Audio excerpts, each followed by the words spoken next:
కనిపించలేదు, కానీ ప్రతి ఊర్లో అమ్మవార్లు ఉన్నారు అంటూ అది అమ్మను గౌరవించాలి, అందుకు ప్రతీకలుగా ఉన్నారని బాపయ్య శర్మ గారు చెప్పిన మాట ఒక మనకి మేలుబంతి వాక్యం. చాలా మేలుబంతి మాటలు ఉన్నాయి వారు చెప్పినటువంటి వాటిలో. నిజంగా అవి పిల్లలకు పెద్దలకు కూడా ఒక మార్గదర్శకమైన మాటలు.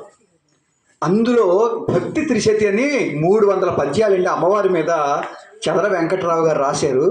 అది అమ్మవారి ప్రేరణ. ఇందాక ఒక పద్యం చదివిన వారు ఏమిటంటే 31, 32 అని చదవమన్నారు. నేను 32 చదివాను.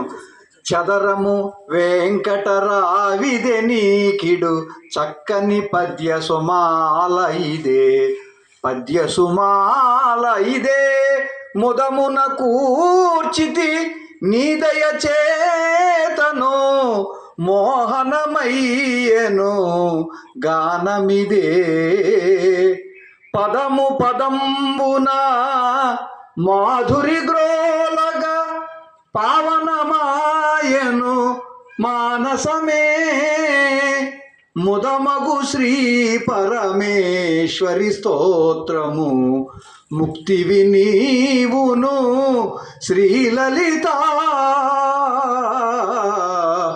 ముక్తివి నీవును శ్రీలలిత,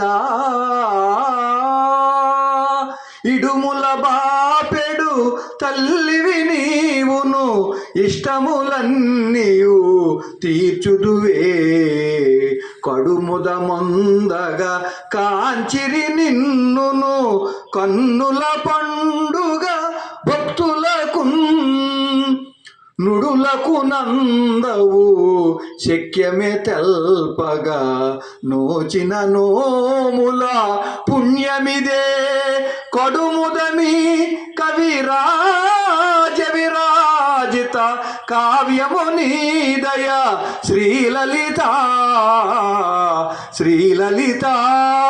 విచ్చేసినటువంటి బీజేపీ నాయకులు మన తాతాజీ గారికి శుభస్వాగతాన్ని ఘనస్వాగతాన్ని పలుకుతూ ఉన్నాం. మంచి పద్యాలు రాసి భక్తి త్రిశతిని